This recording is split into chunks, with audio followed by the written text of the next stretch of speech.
Hello, everybody. It's a big pleasure to be again with all the Poultry School audience globally. We're excited to have her today with us.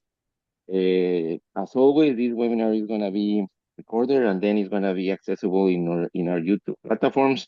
We really appreciate the support of Hendrix Genetics, and we welcome Bert Peters today with the first session. We're going to have another one tomorrow. That's very nice, amazing. So, Bert, thank you very much, and he will be presenting Hatchery Practice Part 1. So, Bert, the time is yours, and let's do it. Thank you. Yeah, thank you, Rodolfo, for introducing me. Happy to be here and happy to have this webinar together with you today. My name is Bert Peters and I'm from the Netherlands and I'm the Global Hatchery Specialist of Hendrix Genetics layers. That means as Global Hatchery Specialist, I travel around the globe, around the world to visit customers and to support them.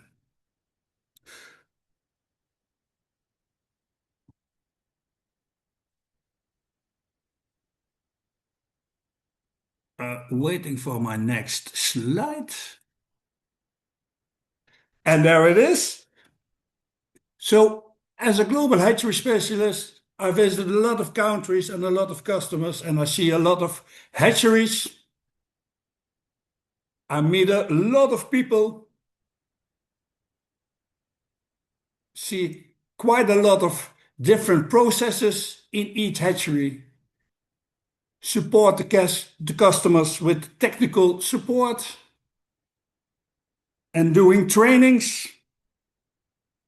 And sometimes it's even time to make some nice, funny pictures.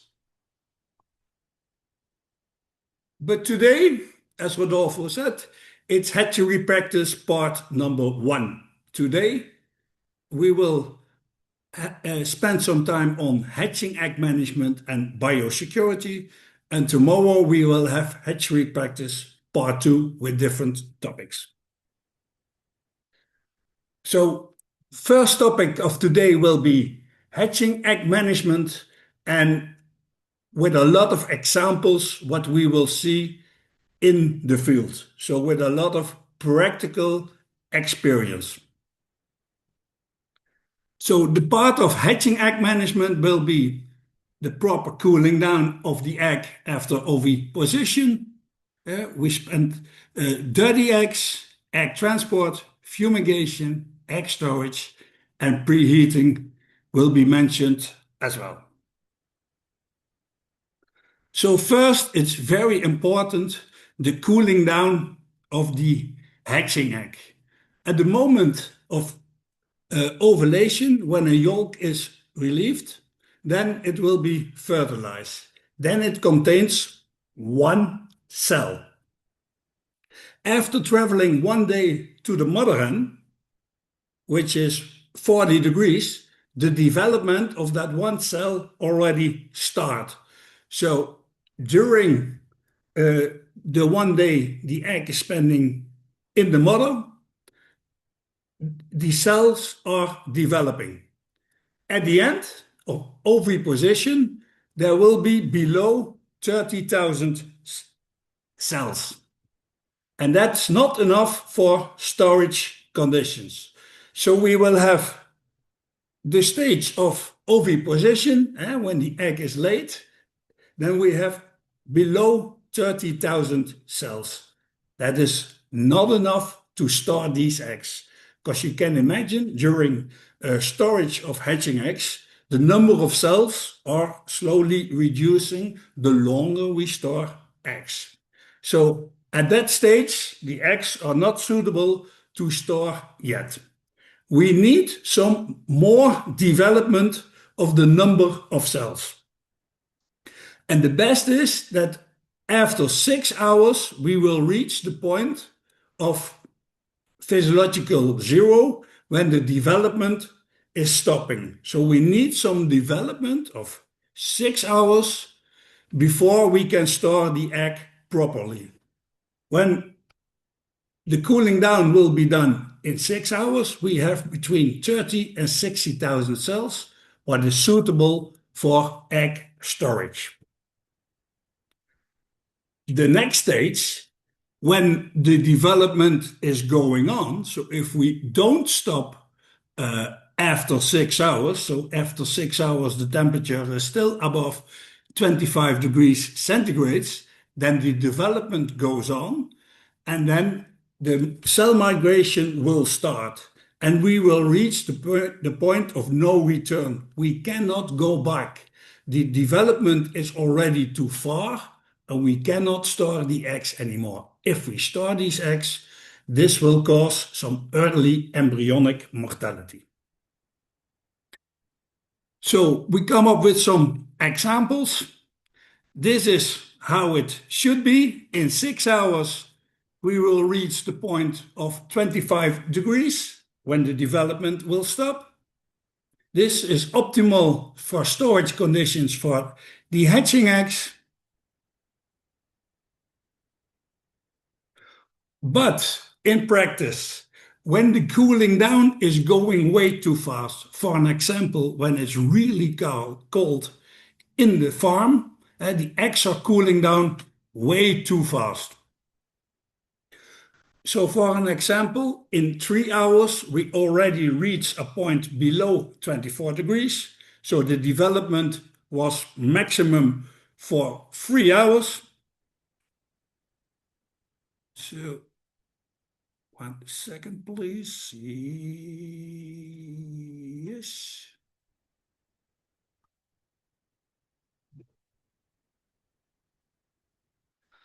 So these eggs are underdeveloped. They are not suitable for storage conditions. So the cooling down was going too fast. If the cooling down is going too slow, that means that the environment of the egg is too hot and the eggs will not cool down in 6 hours. We have an example like here.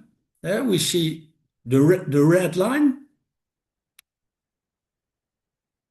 In 10 hours, we will reach the point of 25 degrees.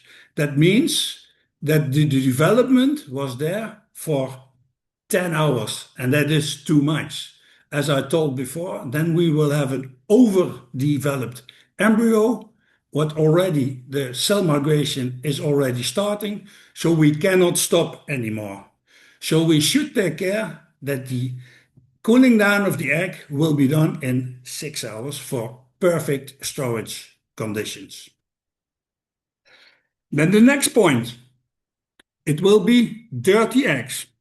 First of all, we need to prevent dirty eggs, but sometimes we will find some dirty eggs. What to do with that? Can we clean them? Here we see an example of the cleaning of eggs. We have a lot of dirty eggs, and in this case, they were cleaning the eggs, like scraping with a knife. They were tearing off the dirt like this. You see there's a lot of dirt, but unfortunately what they did, these dirty eggs, after cleaning, they placed them between the other clean eggs with no cleaning treatment. That means we have dirty, cleaned eggs between the visual clean eggs. Sometimes I see that they are sanding the hatching eggs, yeah? And that what we are doing, we are destroying the cuticle, and that's the protective layer of the hatching egg. We should keep that intact. So if we sand it with a sandpaper, we are destroying that. And what we're also doing is we filling the pores with dust. So that's really bad for an hatching egg.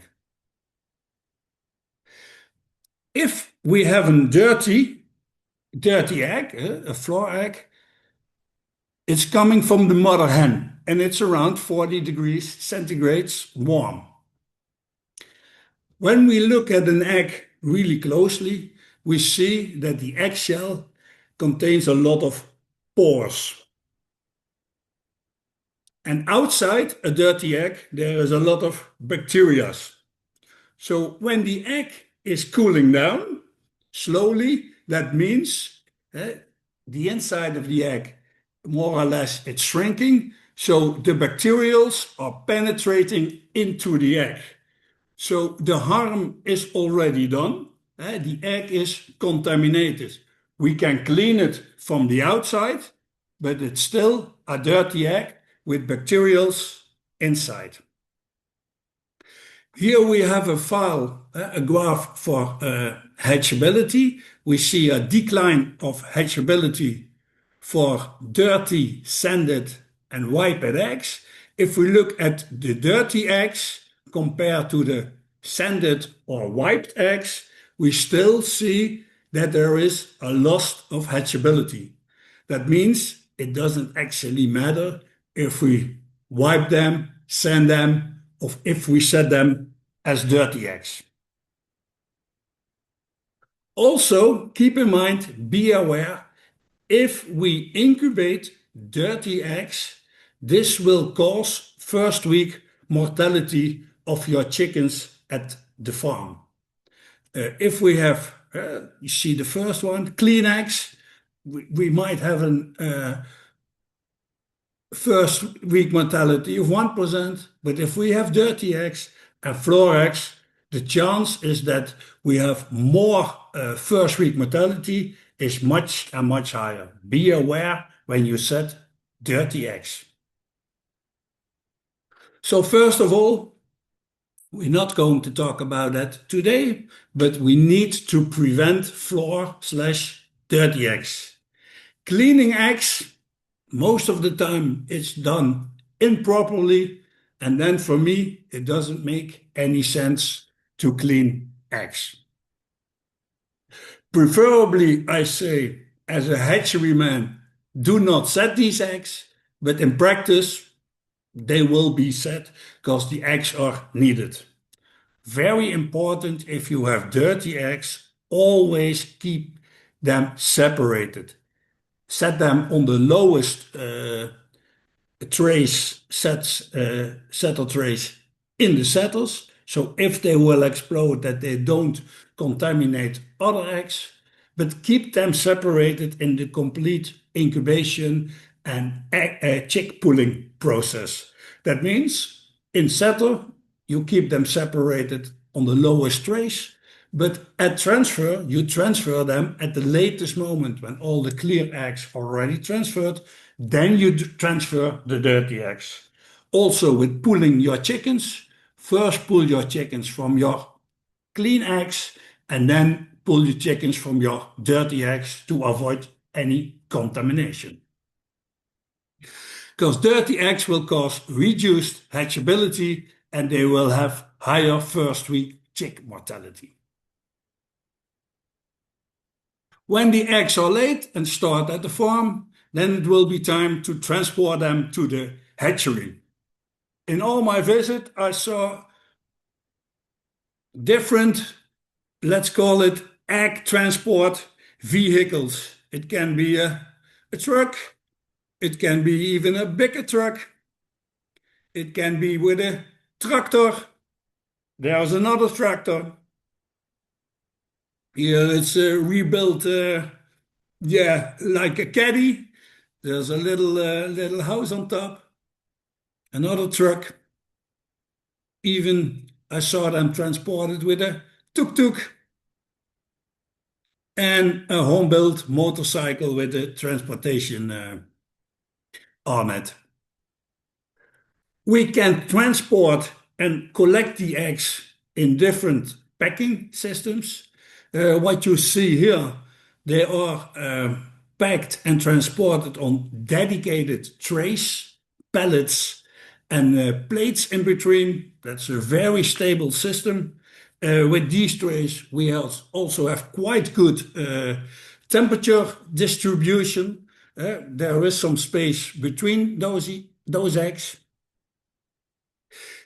On paper trays and containers, it's a very safe way to transport eggs. They are kept very good. but unfortunately, uh, the temperature distribution on paper trays is not good. You can imagine if you collect eggs and they are still a bit warm, the eggs inside the trays in the middle and in the middle of the container, they will remain warm longer than the outside eggs. Also, when we place these containers in the cooling, that means the outer eggs will be cooler earlier than the eggs inside. That takes more time. Also, some nice system that the eggs are packed in some crates. Already talked about it. Paper trays, transporting and collecting eggs in paper boxes is also very safe way to transport them. But for temperature distribution, this is really hard because you can imagine if we place these boxes in a cooling, the eggs inside will remain warm for a much longer time than when we store them in an other way. We also can transport on setter trays. We have dedicated trolleys for that, and in the hatchery, they will be transferred immediately from these trays to the setter trays, and they will placed in the incubators. The disadvantage of this system is that the grading needs to be done very good at the farm. Otherwise, at the hatchery, it will be going quite fast when these normally automatically will be transferred to the setter trays, to the setter trolleys. So what is important for egg transport? Avoid temperature changes during loading and unloading. You can imagine when it's really cold or really hot. We have to avoid that and do it as quickly as possible. Maintain the climate conditions in the transport vehicle and check the sensors during the trip so that you see what is my temperature during my ride. And it's also depending how long is the ride. Secure your load. Be sure that your containers are packed really carefully and good in your vehicle, that they can't move and that you will not crush any eggs. Always avoid eggs to get wet. It can be because of rain when it's raining outside, but also avoid eggs getting wet from sweating caused by quick temperature changes. And avoid shocks during loading, transport, and unloading. So drive carefully. Egg fumigation. In this case, they were fumigated during transport from the farm to the hatchery. Sometimes you see the fumigation will take place at the farm. For me, eggs always should be disinfected, fumigated at the hatchery. You can do it at the farm, but for me, most important, we will do it at the hatchery before set. And the best place in a hatchery is the place between where the eggs are stored and the settles. So just before setting, they will be disinfected in a dedicated room for that. And in this case, it will be done here between the egg room and the settle room. On my travels, I see a lot of different fumigation chemicals are used. This is still used, potassium permanganate with formaldehyde, Virocid. This is what was with not with no collision. This is no collision, and this is used in a lot of Hendrix Genetics hatchery. It's no collision with a special device to fumigate the hatching eggs just before setting. If we do egg fumigation, instructions need to be clear because we're working with chemicals, so everybody needs to know what to do. So instructions, they are key. So for egg fumigation, I always say preferable at the hatchery after the cooling down phase of the hatching egg in a dedicated room. It's a controlled process. Yeah? Approved chemicals. What can you use at your location that can be different than on other locations? Avoid temperature fluctuations for sweating of your eggs and be aware of the health risk. We're working with chemicals, so use the right protective gear for you and your people that they are safe when working with chemicals.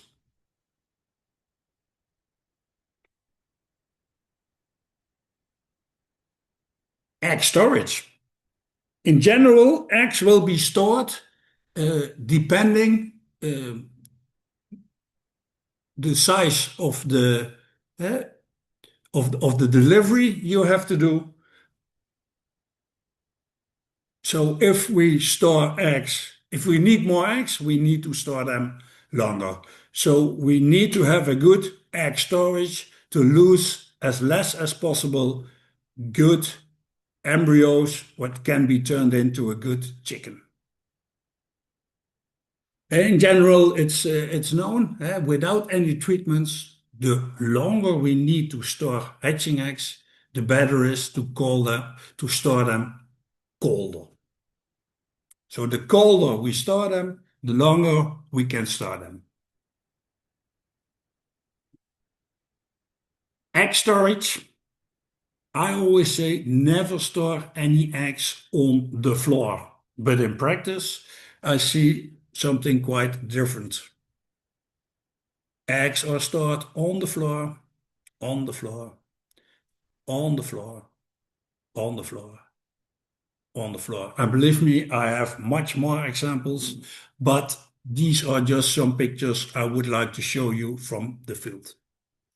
I don't like to store hatching eggs on the floor because the floor can have a different temperature. It can be colder, so we will have temperature difference in between the eggs stored on the floor and the eggs on top. But in general, the floor will be dirty as well. So the eggs can be contaminated if we store them on the floor. I don't like to store eggs on the floor, but I don't like to store them against the wall as well. When we store eggs at the wall, it can mean two things. Um, the temperature of the wall, warm or hot, can interfere uh, with your eggs. So if we have a warm wall, your eggs can maybe too warm, but if we have a really cold wall, your eggs close to the wall will be cold as well. Also, if we store eggs really close to the wall, we don't have any airflow. And we need airflow also in the egg room to have the same temperature everywhere. In this case, we have a nice example where we see the eggs are stored close to a concrete wall. If we make a thermographic picture of that, we see that the eggs which are stored really close to the wall, they have a different temperature than the other eggs. So they are stored on different temperatures. And that's no good. I showed you some examples of things I don't like, but I also will show you examples of things which are good, what I like. What you see here, that they have bars to protect that the eggs can be stored too close to the wall. So these are good examples as well. Windows in egg storage, I don't like it as well. It's not good because the sunlight, warm sunlight, can interfere on your eggs. And if you have a cooling in your egg room and you're cooling, but the sun is shining on your window, then we create temperature difference. Your cooling has to work harder. So it's better to blind it, to isolate the window. We don't need windows in an egg room. So what you see on the right picture is that it was quite warm that day and you feel the sunlight warm inside the egg storage room.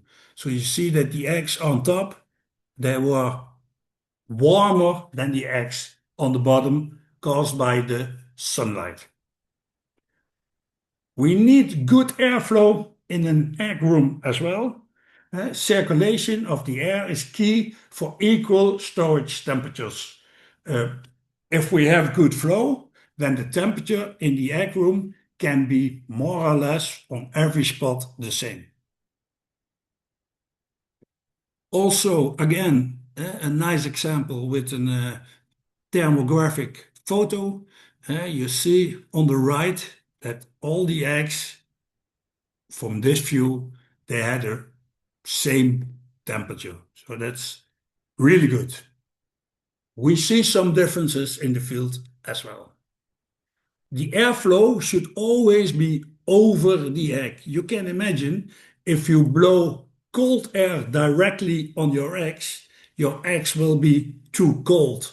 And then the eggs which are disposed to the cold airflow, they have a different temperature than the other eggs. You can imagine if you want to have your egg room, let's say on 17 degrees, the air which is coming from your airco, it's much colder than 17 degrees because we need to maintain the 17 degrees in that room. So if we blow that cold air straight to your eggs, we will have temperature difference in your trolleys. So we always should avoid that.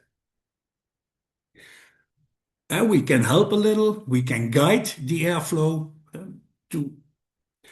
to bring it to the ceiling and that it later goes down, but not straight on the eggs. So this is a good example how you can guide the air. Here is another example how the air will be guided.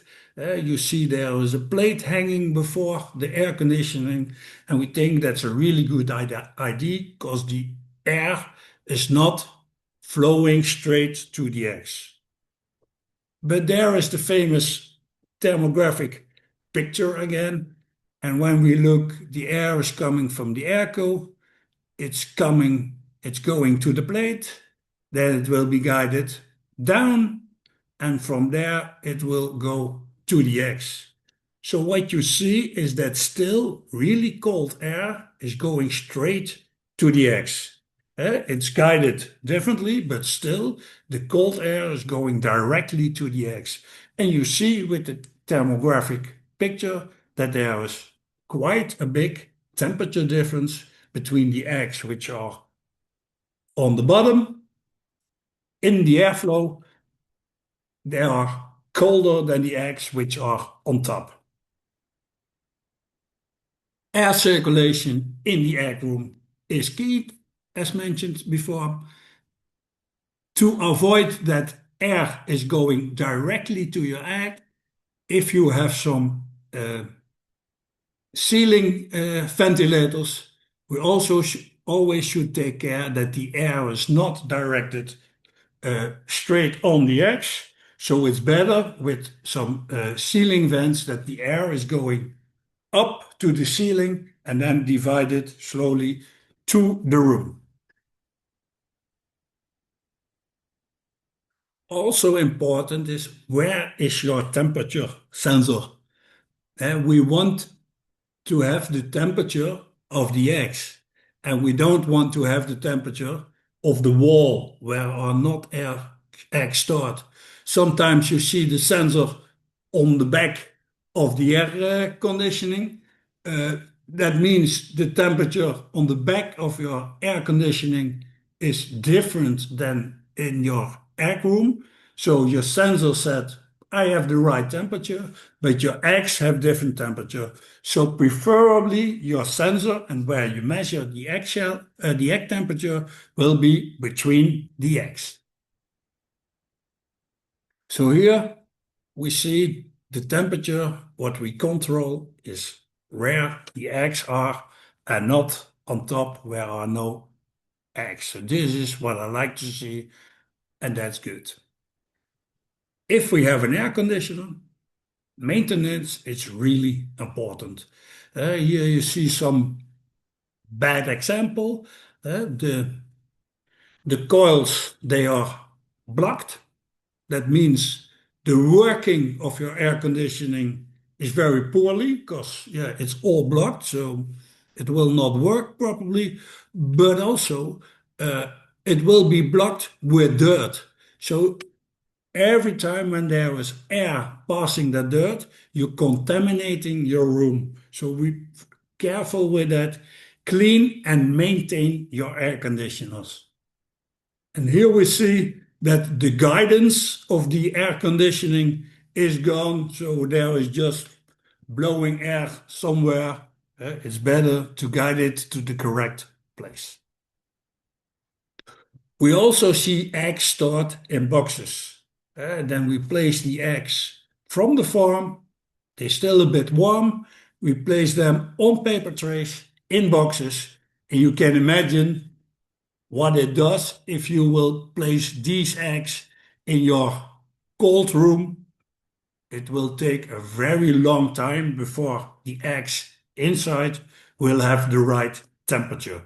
And you're creating difference from eggs on the outside and eggs on the inside of your boxes. So for an egg storage, we want to maintain constant temperature. That means we need to have a narrow bandwidth of your temperature. So if we want to have 17 degrees, that the bandwidth of your airco is not from 14 till 19 degrees, because we are creating too much fluctuation. We need good airflow with no draft, no cold air directly to the eggs. So avoid eggs uh, direct the air coming from the coolers, but also don't close them to at the heaters systems, not too close to the heaters. When we're talking about heaters, then we will talk about preheating as well.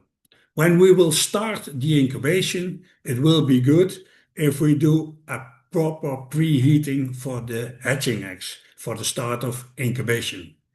If we do a good preheating of the hatching eggs, it means that we are shortening the hatch window, but also we are reducing the numbers of early embryonic mortality if we do it properly. I see some good examples, but I also see some poor examples in the field. Here is a bad example. This is a preheating and there is a radiator really close to the eggs. So that means that there is a big temperature difference. The eggs are blocking the flow from the heater. So the eggs close to the heater, they will be much warmer than the eggs on the other side. Here we see that they are measuring the temperature of the eggs, so they are controlling, so that's really good. Unfortunately, the doors were opened on both sides of the preheating room. So on one side, there was the cold air coming in from the egg storage room, and on the other side, it was connected to the settle room, so there was warm air coming in. So we have a good system by controlling the eggs, but still there is uh, some fluctuations because that the doors are not closed. Always close the door so that we will have a good temperature distribution in your preheating room. A lot of times we will see, especially with when there is use of multi-stage machines, that the eggs are preheated in the corridor in front of the machines. And you can imagine that a corridor is not created to have a controlled heating up for your hatching eggs. So what we see in practice on the picture beside is there is big temperature difference between the eggs on the bottom and the eggs on top. So actually what we are creating here is that we have different temperatures inside one trolley. So instead of narrow or hatch window, what will be the goal by preheating hatching eggs, we're making it wider because the eggs on the bottom, they are much colder than the eggs on top.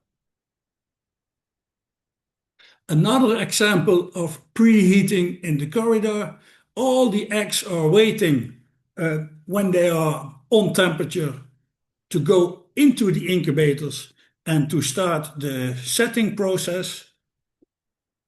And they will go into single stage machines which are prepared and will able to do preheating in the machine. So if you have single stage machines, it's much better that we already place them in the machine, do the proper preheating in the setter, and then automatically, if possible, the start of the setter process will begin. A good preheating will be done on 25 degrees centigrade for 8 or 12 hours. If your eggs start a little bit longer, then I prefer to do it for 12 hours, so 8 till 12 hours, depending on the storage duration of your hatching eggs. Eggs always need to be set point down. Sometimes it's really difficult to see when the eggs are a little bit round to see what is the top and what is the bottom, but eggs always need to be set point down. A chick always grow upwards, always grow to the top. So you can imagine if you set an egg with the point up and the blunt side down, on the blunt side there is the air cell, so that your chicken will grow away from the air cell, so that the moment the chick is ready to pip and to crawl out of the egg, the chicken cannot reach the air cell. And the air cell, the air inside, it's needed for the chicken to provide it for energy to do the hard work to crawl out of the hatching egg. Uniformity of hatching eggs is very important. You can imagine if you have all different sizes of eggs in your machine, temperature distribution will be horrible.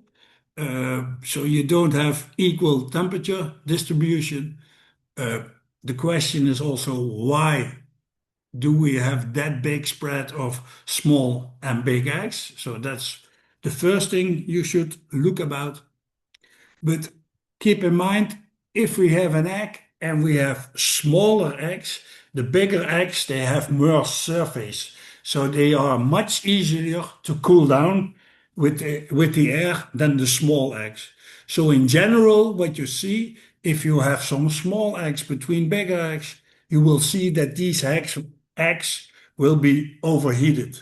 And sometimes you see that like some malformations, like for instance, missing an eye or something like that, could be created by overheating of hatching eggs as well.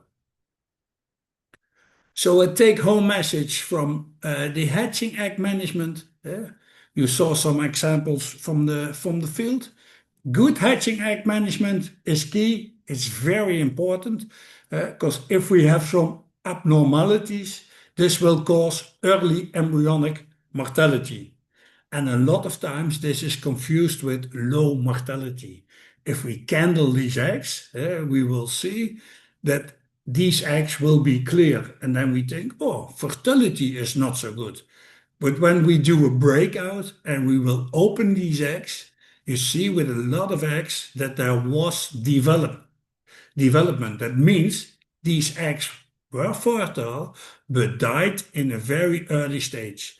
And mainly when you see early embryonic mortality, this is caused by hatching egg management, the things we just mentioned. The next topic of today, with some experience from the field, is hygiene biosecurity. Good biosecurity, hatchery hygiene is very important in an hatchery. Because if we have poor biosecurity, hatchery hygiene, that means we will have reduced hatchability. The hatchability is going down, chick quality is going down, so that means we lose some money. Three key areas where I always focus on for hatchery hygiene will be preventing pathogens to entering the hatchery. What is not coming in cannot harm you. So exclude people who don't belong in the hatchery, leave them out. Materials what don't need to come in the hatchery, leave them out. Avoid cross-contamination inside the hatchery. If we have some dirty areas, be careful with the flow of your eggs. There always should be a good flow inside a hatchery. And if we have some pathogens in the hatchery, that means we need to clean. So cleaning and disinfection in a hatchery is very important and should not be underestimated. Registration, it's part of biosecurity, hatchery hygiene as well. People need to report that they are there. They need to register, and then you control if you want to let them in.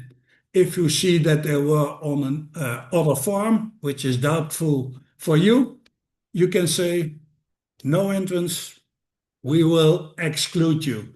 So if we have good registration, we can exclude some people or materials to come inside your hatchery. We already can start at the entrance. We see some nice examples here. A drive-through for the trucks and cars, which will be disinfected before entering the premises of the hatchery. But you also can do that with people. It's a walkthrough, and they will be disinfected before entering the premises of the hatchery. A lot of times a food dip will be used,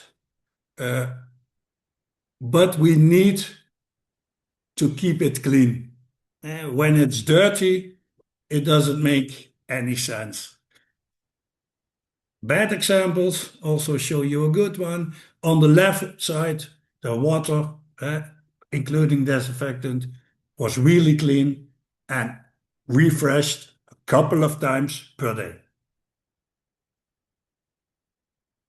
I also saw a food dip, what is a nice example, what was frozen. So it will not do its work because you can't dip your shoes in ice, and it's also be dangerous because it's very slippery.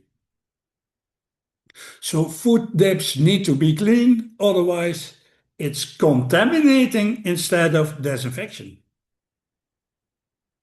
A lot of times materials which are coming in are disinfected with UV. It's a good possibility, you can do it, but it takes some time to do a proper disinfection. I always say, to be sure, at least 8 minutes of disinfection will be required for a good disinfection. Replace yearly your UV lights during the use. The effectiveness of your lights is going down. So for safety, replace them every year to guarantee that it's still working. When I see a UV box where it's disinfected, I always smell because you can smell the disinfection with UV. If I don't smell it, then it means it was not a proper disinfection, it was too short, or the lights are already working for a long, long time and they lost their working. Showers. Showers is a very good way to guarantee your hatchery hygiene, your biosecurity, if we will do it in a proper way. I'm a big fan of a walk-through shower. That means on one side we're walking into the shower, and on the other side we come out clean with clean clothing. So we will undress on one side. We will do a showering with nice warm water and for a good time so that we can wash our hair. That's not for everybody, but we can wash our hair and our body properly. Then there will be towels to dry our body and some clean clothing to go inside the hatchery. So then we can enter the hatchery. Provide the right tools. If you ask people to shower, we need water, warm water, not cold, but you also need to provide some shampoo or some soap to wash. We need towels to dry. We need clean clothing, so not used clothes again. Clean clothing which are washed daily, and some proper footwear, clean footwear, what wasn't worn outside. Provide the right tools. Here they ask to disinfect your hands, but unfortunately the tool to disinfect your hands, it's gone. Here we ask you to shower, but the shower head is gone. So still there is coming some water, but that's not how it's supposed to be. Clear instructions. On the left, you even see with a timer. So the timer will be on 3 minutes. You will enter the shower. You start the timer, and 3 minutes later, you get an alarm and you can stop showering if you're completely washed. Sometimes there are no showers and we will enter the hatchery without showering, and you can wear some company clothing. A lot of time it will be a disposable overall and some cover shoes. But what will be forget a lot of times will be washing and disinfecting your hands. For me, that's the most important, that we will wash and disinfect hands where we touch everything, the chickens, the eggs. If we do that with dirty eggs, dirty hands in clean clothes, it doesn't make any sense. Pits and drains are always an indication for me how is the cleaning done in the hatchery.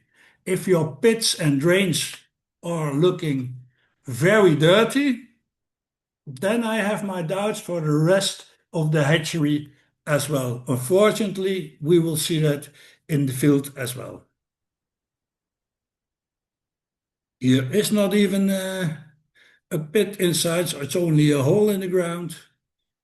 This is not looking dirty. This is really looking dirty. And this is looking dirty as well. I will not get happy of these views.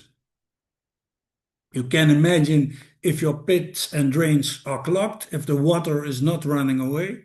We don't want water to penetrate into our setters or hatchers, but also be aware it will be dirty water as well.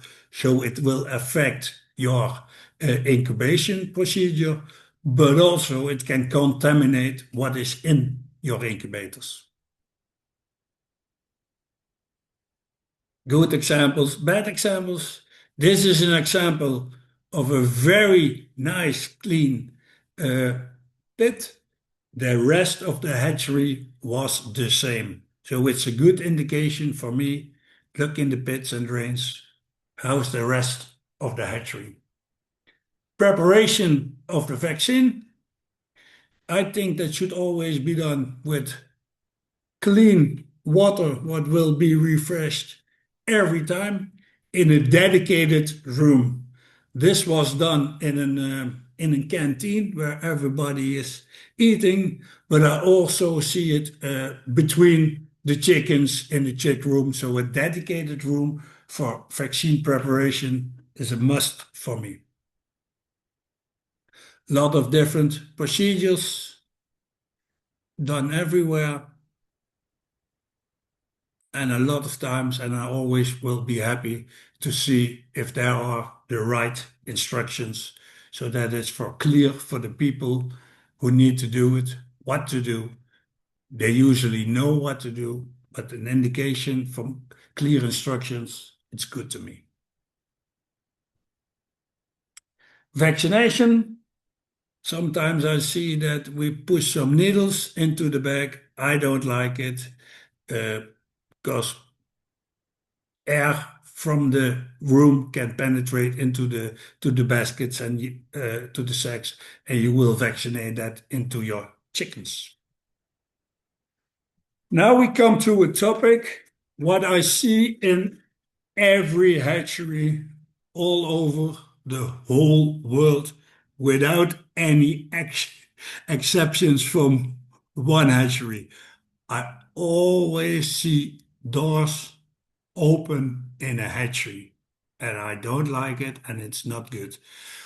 Although there are a lot of times warnings, please close the door, but nobody will do.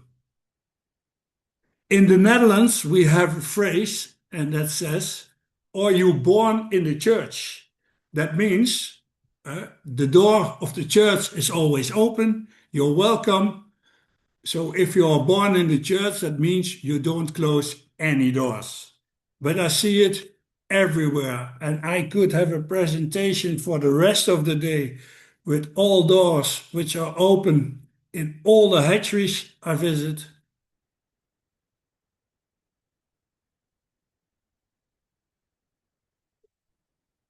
So please close doors for biosecurity reasons. Another room can be dirty or contaminated. In a lot of hatcheries, there is pressure control. Let's see it simple. The most clean part of the hatchery, your setters, there is the pressure the highest. And if you go to other rooms, the pressure will get lower and lower. That means air from one room cannot enter to your high priorities room. So you control the pressure. But if all doors are open, your pressure will be more or less the same in every room. So please close the doors to control the pressure in your hatchery. And also, if you open doors, we will have some temperature difference. If we open the door from your air cooling, from your settler room, hatcher room, it will interfere to other rooms. So please close the door. Bert doesn't like it. Doors are closed. Bert is happy. Everybody is happy. Cleaning procedures, worldwide we see a lot of differences from everything manual till automatically. For me, if you do it manually or automatically, the most important is that you check what you did. If you do it manually, please check if you did a good job, but also if you use some washing machines, regularly check if your crates, your baskets, or your setter trays are really clean as you would expect. Clear rules and instructions for cleaning. I like it as well, that people know what to do. Here's some nice examples of a very nice hatchery, which was really clean. Unfortunately, this one was not so clean. And I will tell you, this was a clean setter. You see a lot of dirt everywhere. There were even eggs, yolk. The trolleys were dirty. So this was a clean setter. Please clean it. Register it that you clean it. Proper cleaning and check. Cleanup procedure. Here you see a vaccinating table, and if you look at it, oh, it's not that bad. But when we zoom in, we see that the table is completely broken. And everybody knows that we are not able to do any cleaning on this. So please replace this, repair it. If something is broken, we cannot properly clean and disinfect it. If you make some rules, please respect your own rules. It's a nice example what we see here. We have some uniform coloring inside the hatchery. If we are working with the chickens, pulling the hatching day, everybody is wearing brown clothing, which are the people are working with the chickens. If we're candling and transferring the eggs, we wear blue clothes. When we're setting the eggs, traying the eggs, how they call it over there, we wear white clothing. On a cleaning day, when we are cleaning, we're wearing green clothes. And you already see, on the day of hatch, we see all the available colors they were in the room. So we have nice rules to wear some colors of uniform, but act like it then as well. So a take-home message from the cleaning and the biosecurity hatchery hygiene part. Have clear procedures for biosecurity, act like it, provide the right tools for it, and audit your procedures. You can do it by looking at it, but also register it. When you see something what is not clear, please discuss with the people and show them this is not clean. How can we improve it for the next time? Thank you, Then Brett. we will come to the questions later. Um, I will tell you that we as Hendrix Genetics layers, we have a hatchery management guide as well. You can download it on our website as well. A lot of information I talked about today will be available in this guide as well. Beside a lot of more information, these guides are available in English, French, uh, Espanol, and in Russian. Tomorrow there will be my second webinar. It will be part two, and tomorrow we will talk about things I will see in practice from incubation and chick treatment. Okay, thank you very much, Brett. We're gonna cut the recording here, and then we're gonna be giving a space to question and answers. So we have 13 questions. Give me a second. Yep. So one moment, please.